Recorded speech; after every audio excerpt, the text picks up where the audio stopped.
On what President Donald Trump has called Liberation Day, the US has taken a bold step in its trade policy, announcing a universal baseline 10% tariff on all imports into the US. But the stakes goes even higher for certain countries, as they will be hit with even higher tariffs. This decision, made under national emergency powers, marks one of the most significant escalations in US trade policy in its history. What has Liberation Day really liberated? Has it freed the US economy from the constraints of international trade, or is it setting the stage for more isolation and uncertainty? I'm not sure why it is called the Liberation Day, because no one actually colonized the US's trading system, right? These were the system that was actually created, right, by the US and some of the other advanced countries, in the past. Just because the system is not working so much in the favor of the US, that does not mean there is something wrong with the system, right? So I would not call it Liberation Day, because nobody is being liberated here. And I have to say that free trade actually benefited everyone, including the US. The problem is we also need to ensure that that each country is doing something to ensure that the benefit of this free trade, benefit of globalization, is somehow distributed equitably to the entire population. And I believe this is the problem that the US failed, right? In the sense that those people in the middle income, their incomes never had a lot of change, over the last 50 years, right? So the rich got richer, but the middle income remained middle income, right? So in that sense, this is a problem which is internal to the US. I don't think this has anything to do with the free trade system, right? So sorry, I do not believe this is liberation. I think this idea of trying to bring back manufacturing to the US, it depends what kind of manufacturing, right? If you're hoping that you will bring back jobs, for example, factories that make shoes, the US is not good at making shoes. So the question here is what kind of manufacturing that you want to bring back to the US? If it's going to be high-end manufacturing, then you also have to realize that high-end manufacturing does not create that many jobs, right? Not the kind of jobs that you are looking for, for those people, let's say, for example, with less than college education, right? So in that sense, how is it going to benefit the US? Right, by having this tariff? Yes, based on COVID and so on, it is obvious what we have learned is we need to ensure that our supply chain is a little bit more diversified. But that does not mean that we produce everything in our own country. That is ridiculous in the kind of world that we live in today, right? So definitely, I do not believe that this is actually going to help the US both in the short term as well as in the long term. I think this is going to be a very, very hard mistake, very expensive mistake, and hopefully not so painful mistake that the US is making with these trade wars. Well, these tariffs may not be the liberating force some think they are, but if the tariffs are here to stay, what further impact will they have on the US economy? Could they spark inflation, disrupt markets, and more? And what is exactly the true cost of this liberation? The level is really astounding, and it surprised a lot of countries, it surprised a lot of people. But I believe he's serious about imposing these tariffs because Trump, in a sense, he's the self-proclaimed stable genius and tariff man. He has no regard for history or anything else.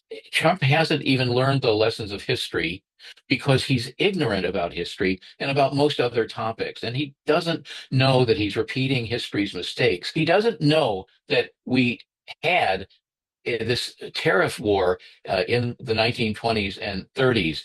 We had this very high tariff legislation called Smoot-Hawley. And so that led not only to the Great Depression, it led also to World War II.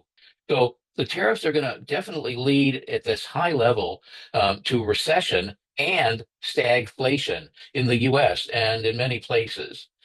And to me, it's a very weird result for a man who won elections on the strength of promises to bring down inflation, because inflation and unemployment are bound to go through the roof. And I think that what the tariffs are going to do, they're going to result in hyperinflation. They're going to result in stagflation. They're going to hurt the American public and everybody else. But I think it's being done because it's to benefit a certain elite in America. And the people who voted for Trump now have voters' remorse. They're not going to get what they wanted. They're getting exactly the opposite. I think there's another angle to this story. And that angle is that I believe that Trump and the people who back him, which are, let's say, call them American oligarchs, are trying to redefine the world and trying to get as much of the money as possible. America is going to get trillions of dollars worth of income from these countries. But does that mean that this is going to get to benefit ordinary Americans? Income that is coming in will be redistributed to the richest 1%. I believe this is a huge redistribution effort on the part of conservative Americans to take money away from poorer people, and not only poor people, but middle-class people. I think that the people who voted for Trump are surprised. I think that's the story of these tariffs. It's not about making America great again. It's about making certain people in America great again, and also about punishing other people that President Trump hates or doesn't like. These tariffs are higher than we'd expected. It is, of course, possible that over time some of these tariffs will be negotiated downwards, but it's also likely that a substantial chunk of them will be permanent. Now, our initial modeling suggests that the tariffs that have been announced will cut US GDP growth from 2% that we had previously to 1.4% this year. Bear in mind, we already had some tariffs increases in the baseline, so this is the additional effect. The US on that basis will narrowly avoid a recession, and these new tariffs will raise core inflation from 3.1% in our original baseline to 3.9%.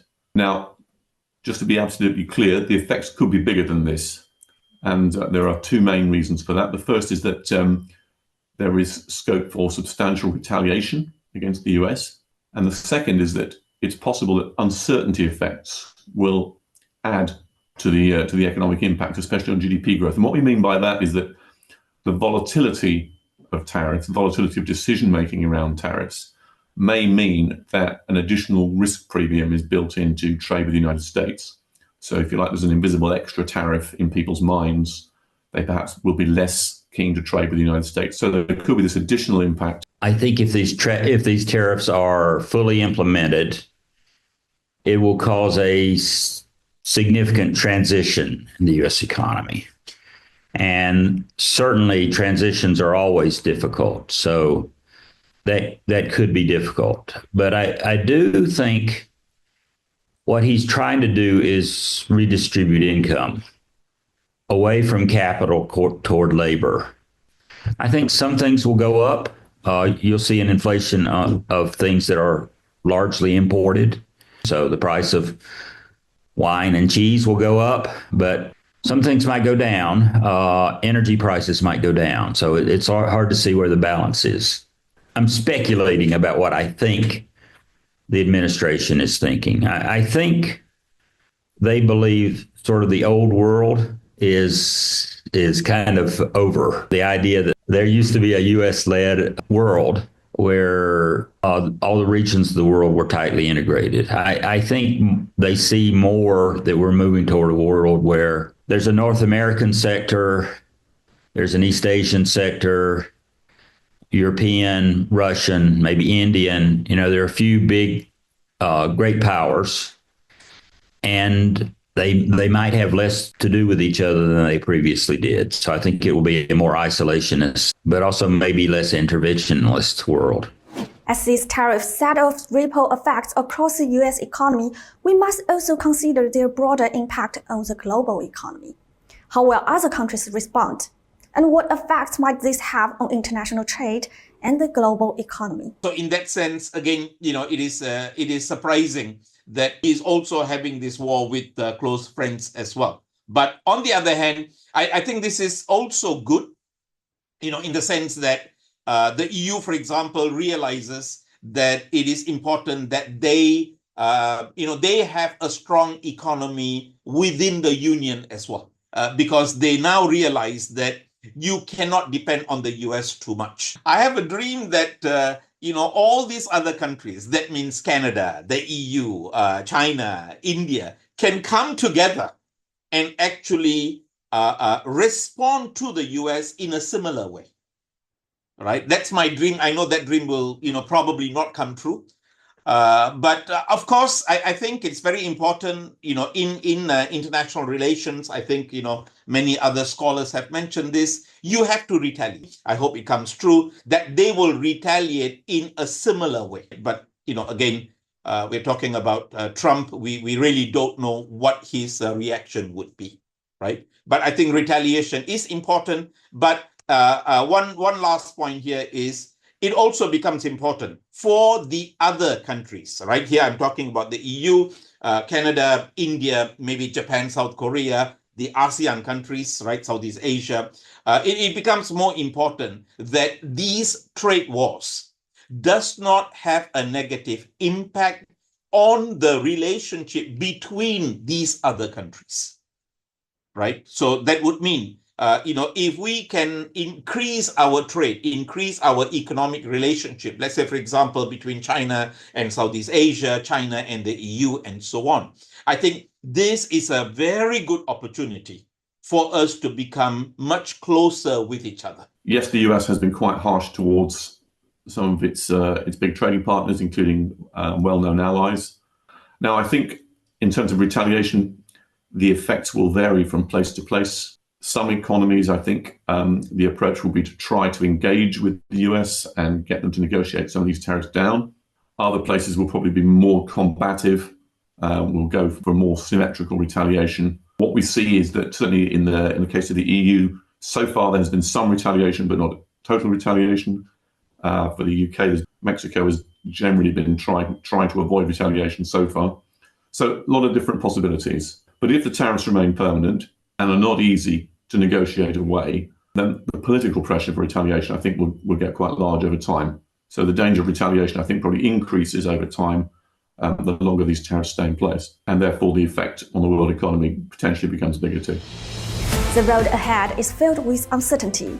The long-term consequences on both domestic prosperity and global stability are still to be seen.